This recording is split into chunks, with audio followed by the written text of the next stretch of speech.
अस्सलाम वालेकुम दोस्तों, कैसे हैं? उम्मीद आप सब खैरियत से होंगे।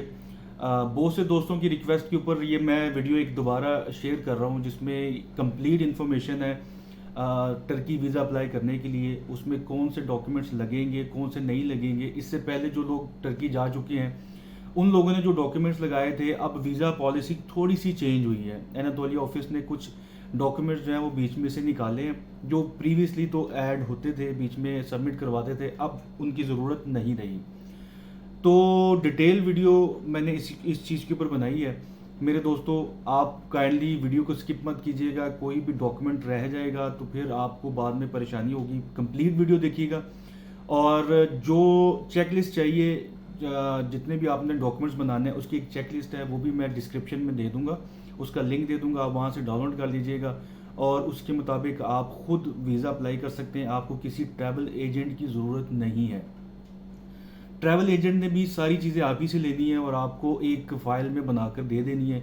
और उसकी तरफ से सिर्फ एक जो मेहनत वाली चीज़ है, मेहनत वाली जो चीज़ होगी, वो सिर्फ और सिर्फ एक कवर लेटर है जो कि उसने आपको बना कर देना है। बाकी सारी डॉक्यूमेंट्स आपकी अपनी है, हर चीज़ आपने खुद ही जमा करवानी है और सारी चीज़ें देनी है। उसके लिए दोस्तों रेडी हो जाए, कॉपी पेंसिल पकड़ लें, या कहीं पे भी आपने नोट करना है तो आप कर लें। मैं आपको इसके बारे में इंफॉर्मेशन देता हूँ। चलें जी, स्टार्ट करते हैं वीडियो। सबसे पहले तो दोस्तों आपको बायोमेट्रिक पिक्चर चाहिए। बायोमेट्रिक पिक्चर क्या होती है? जिसमें आपका जो 80% फेस है वो नज़र आना चाहिए। आपके जितने भी जो एरिया है ये सारा आपका क्लियर नज़र आना चाहिए।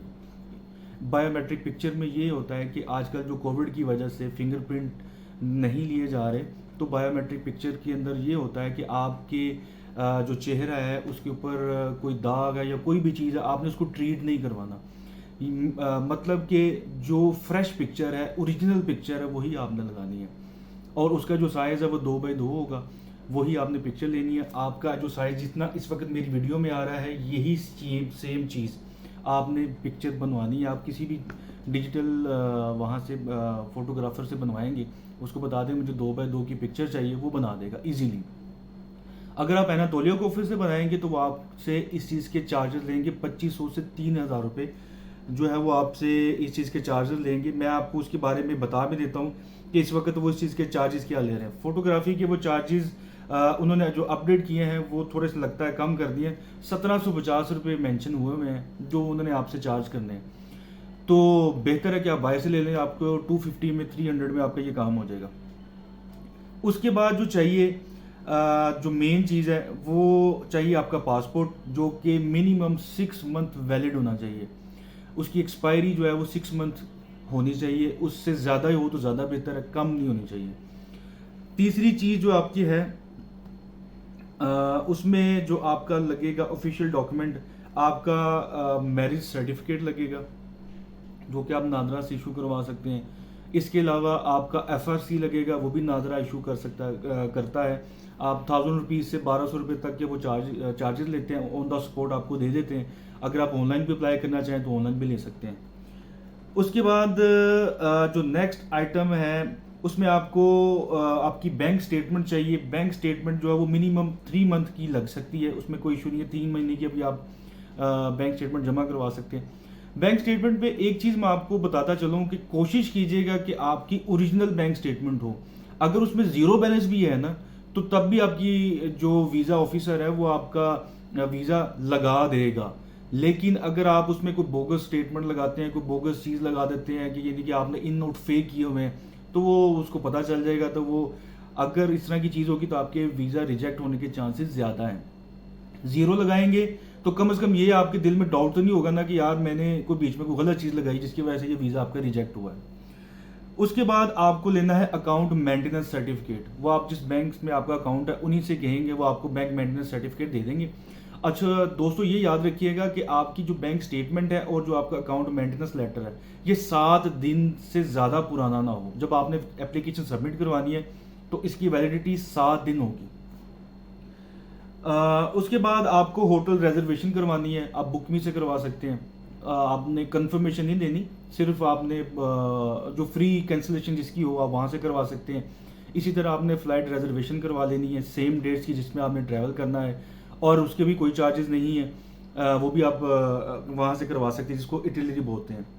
इसके अलावा आपको हेल्थ इंश्योरेंस करवानी है जो कि 30,000 यूरो या 50,000 डॉलर को कवर करती हो। ये आपको तकरीबन 2500 से 3,000 रुपये के बीच में हो जाएगी। इसके बाद आपको चाहिए, अगर आप सैलरीड पर्सन है तो आपकी जाहिर सी बात है आपकी उसी अकाउंट में आपकी वो सैलरी आती होगी, वो उसकी 3 सैलरी स्लिपें ले लें, अपने कंपनी से वेरीफाई करवा लें उसको, और एक नो ऑब्जेक्शन सर्टिफिकेट ले लें जिसमें कंपनी आपको ये लिख के दे कि जी हमें कोई इशू नहीं है, ये हमसे छुट्टी लेकर जा रहा है और अपने विजिट अपना फैमिली के साथ एंजॉय करेगा और करने के बाद हमें इस डेट पर आकर ये ज्वाइन कर लेगा। जो लेटर आपको कंपनी इशू करेगी उसमें आपका नाम, आपका डेजिग्नेशन, आपकी सैलरी, आपका टोटल टेन्योर, आपने कब से कब तक उसके अंदर जॉब कर रहे हो या कब से आपने ये ज्वाइनिंग की हुई है, ये सब चीज़ें भी डिटेल मेंशन होगी, और साथ आपका पासपोर्ट नंबर और आईडी कार्ड नंबर भी उसके अंदर मेंशन होना चाहिए। तो सबसे लास्ट पे ये जो चीज़ें हैं ये और मेन चीज़ जो कि मैंने आपको बताना भूल गया, फाइलर होना ज़रूरी है। आपने जो फाइलर सर्टिफिकेट है वो आप FBI की वेबसाइट से भी ले सकते हैं। आपने जो पुरानी रिटर्न्स जमा करवाई हैं उसमें से कोई भी जो प्रीवियस है या लेटेस्ट जो है वो आप जमा करवा सकते हैं, उसमें सबमिट करवा सकते हैं। इसके बाद आपको चाहिए कवर लेटर। कवर लेटर के ऊपर आते हैं। कवर लेटर जो है वो आपने ब्रीफ लिखना है, लेकिन 1 पेज से ज़्यादा ना हो। उस लेटर के अंदर आपने इंफॉर्मेशन क्या देनी है कि आपका नाम होना चाहिए, आपका पासपोर्ट नंबर, आपका जो फ्लाइट है उसकी डेट्स क्या हैं, आपने जो होटल बुकिंग की है उसकी डेट्स क्या हैं, उन कितने दिन आप वहाँ रहेंगे, कौन कौन सी जगह घूमेंगे, कितने कितने दिन कहाँ कहाँ आप स्टे करेंगे, इस्तांबुल जाएंगे, आप अंकारा जाएंगे, किसी भी जगह पर अगर आप जाते हैं तो वो आपने सारी डिटेल उसमें लिखनी है। और लेटर के एंड पे आपने ये लिखना है कि आप सारा खर्चा खुद से कर रहे हैं और उसके जो भी एक्सपेंसेस आएंगे वो आप ही बियर करेंगे। उसके बाद डेट के साथ आपने उसका बताना है कि फलां डेट पे, अगर लेट्स सपोज अगर आप यकम को जा रहे हैं तो यकम को मैं इस्तांबुल पहुंचूंगा, 2 दिन में मैं वहाँ पे एमिनोनो घूमूंगा, मैं ग्लाफा टावर देखूंगा, आया सोफिया देखूंगा, ग्रैंड बाजार देखूंगा, फिर आप अंकारा चले जाएंगे, फिर आप दूसरी जगह चले जाएंगे। यानी कि जो भी आपने बताना है वो सारे आपने डेट्स के साथ बताना है।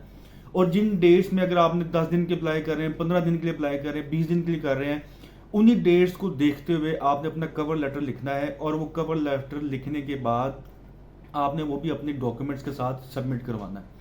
और दोस्तों एक चीज़ का ख्याल रखिएगा, आपने जितनी भी डॉक्यूमेंट्स बनाने हैं उन सब के साइजेस A4 होने चाहिए। आपने कोई भी कटा हुआ पेपर बीच में नहीं लगाना। एम्बेसी कटा हुआ पेपर यानी कि हाफ पेपर जो है या A5 साइज पेपर वो नहीं लगता, वो उस एक्सेप्ट नहीं करती। मतलब ये कि अगर लेट्स सपोज अगर आप ने अपने पासपोर्ट की कॉपी करवाई है तो वो आधे पेज पे है, तो आप कहेंगे आधा पेज लगा दूं, आधा नहीं, आपने पूरा पेज ही लगाना है। तो इसके बाद जनाब बारी आती है चार्जेस की। तो चार्जेस हैं तकरीबन 12,000 रुपये के करीब इसके, 12,000 कह रहा हूँ सॉरी, 18,000 रुपये के करीब इसके चार्जेस हैं। मैं एक दफ़ा दोबारा फिर अपडेट आपको कर देता हूँ कि इसके चार्जेस उन्होंने क्या मेंशन किए हुए हैं। वीज़ा फ़ी जो सिंगल एंट्री है वो 12,000 रुपये इन्होंने मेंशन की हुई है। मल्टीपल एंट्रीज जो हैं वो 44,000 रुपीज़ है। मैं उन लोगों को ये सजेस्ट करूँगा, अगर कोई लोग यहाँ से इस्तांबुल जाते हैं और किमलिक के लिए अप्लाई करना चाहते हैं, तो मेरे दोस्तों मैं आपको बताता चलूँ वाज़ा तौर पे कि इस वक्त किमलिक वहाँ पे नहीं बन रहा। किमलिक means ID card, temporary residence permit, उसको टर्किश में किमलिक बोलते हैं, तो वो वहाँ पे नहीं बन रहे। तो मेरा आपको मशवरा ये है कि आप मल्टीपल एंट्री वीज़ा ले लें, कि अगर आपने वहाँ पे बार बार आना जाना है टूरिज्म के लिए तो आप वो ले लें, ज़्यादा बेहतर है, वो आपको सस्ता भी पड़ेगा। उसकी प्राइस इस वक्त जो मेंशन है वो 44,000 रुपीज़ है। तो बेहतर ये है कि आप वही लें ताकि आपको किमली के चक्कर में ना पड़ना पड़े, और आपको जो है वहाँ पे इलीगल कोई एक्टिविटी में आपको अगर वीज़ा वो एक्सपायर हो जाता है तो आप वहाँ पे इलीगल स्टे मत करें। तो उनकी वीज़ा पॉलिसी इस लिहाज से बहुत ज़्यादा सख्त हुई है आजकल, और वो लोग पाकिस्तानियों को डिपोर्ट कर रहे हैं जो लोग इलीगल वहाँ पे रह रहे हैं। और अगर जो लोग जिनके पास किमलिक भी हैं, तकरीबन 40% के करीब अभी जो अपडेट्स हैं उनको भी उन्होंने डिपोर्ट कर दिया है। तो इसलिए दोस्तों अगर आपने वो चीज़ अपने माइंड में रख कर जा रहे हैं तो ये ख्याल रखिएगा कि वो चीज़ अपने जहन से निकाल दें कि किमलिक बन रहे हैं। तो 12,000 रुपये दोस्तों वो फीस हो गई वीज़ा की। 8,000 रुपये नॉर्मल फीस है जो कि आपने एनातोलिया को देनी है। उसके अलावा अगर आप वहाँ से बायोमेट्रिक बनाते हैं तो 1750 रुपये अगर आप बाहर से लेंगे तो आपको मैंने बता दिया कितना है। होटल बुकिंग वो फ्री ऑफ चार्जेस है। आप जो फ्लाइट बुकिंग वो फ्री ऑफ चार्जेस है, उसके कोई चार्जेस नहीं है। इसके अलावा अगर आप ये चीज़ें सर्विसेज उनसे लेते हैं तो वो इसके चार्ज करेंगे तकरीबन 1250 रुपये पर ट्रांजैक्शन, मीनिंग कि फ़्लाइट के लेंगे तो 1250 का चार्ज करेंगे, होटल के लेंगे तो उससे चार्ज करेंगे। आप बुक मी से उसको करें ताकि आपका फ्री ऑफ कॉस्ट हो जाएगा। दूसरा ये है कि फ़ोटो कॉपीज़ जितनी भी चाहिए वो आप अपने साथ लेकर जाएं, वो पर कॉपी 20 रुपीज़ आपसे चार्ज करेंगे, तो आपने इस चीज़ का भी ख्याल रखना है। अब मोटा मोटा एक्सपेंस आपको बताया तो 12,000 रुपये फीस हो गई, 8,000 रुपये उनके चार्जेस हो गए, 20,000 रुपये ये हो गए। इसके अलावा जो छोटे मोटे जो एक्सपेंसेस वहाँ पे होते हैं तो आपके मैक्सिमम अगर लगते भी हैं, और हाँ जी सॉरी, उसमें जो ट्रैवल इंश्योरेंस अगर आप उनसे लेते हैं या बाहर से भी ले सकते हैं, तकरीबन 2,000 से 2,500 रुपये तक होगी। तो एस्टिमेटेड कॉस्ट जो टोटल बनती है मेरा ख्याल है कुछ 24,000 रुपये के करीब बन जाती है एक बंदे की। तो आप ये 24,000 रुपये वहाँ पे जमा करें, अपने डॉक्यूमेंट सारे प्रिपेयर करें और अल्लाह हाफिज़, खैर खैरियत से जाएं और वहाँ पे घूम फिर कर आएँ। एक चीज़ रह गई यहाँ पर आपको बताता चलूँ कि जो लोग बिजनेस पर करते हैं उनके लिए क्या ज़रूरत है। उसके लिए आपको आपका जो बिजनेस है वो रजिस्टर होना चाहिए, उसकी एनटीएन नंबर चाहिए, उसकी एनटीएन कॉपी चाहिए, चैम्बर ऑफ कॉमर्स का पेपर चाहिए। तो इस तरह के डॉक्यूमेंट एडिशनल जो है वो उसके साथ लगेंगे। तो वो आपने अपनी प्रूफ ऑफ इनकम लाजमी शो करनी है, वो शो करेंगे तो फिर ही वो आपका बिजनेस वीज़ा लगेगा। तो दोस्तों ये थी कंप्लीट इन्फॉर्मेशन। दोबारा अब जो लेटेस्ट वीज़ा पॉलिसी है उसके बारे में मैंने आपको आगाह कर दिया। अगर कोई इन्फॉर्मेशन इसके अलावा आपको चाहिए, कोई चीज़ आपको समझ में नहीं आई, तो आप कमेंट सेक्शन में आप ऐड कर सकते हैं। मैं जैसे ही कोई फ्री होऊंगा, टाइम मिलेगा, मैं आपको लाजमी उसके ऊपर आंसर दूंगा। तो दोस्तों नेक्स्ट वीडियो में इंशाल्लाह आपसे दोबारा मुलाकात होगी। तब तक के लिए इजाज़त दीजिएगा। अल्लाह हाफिज़।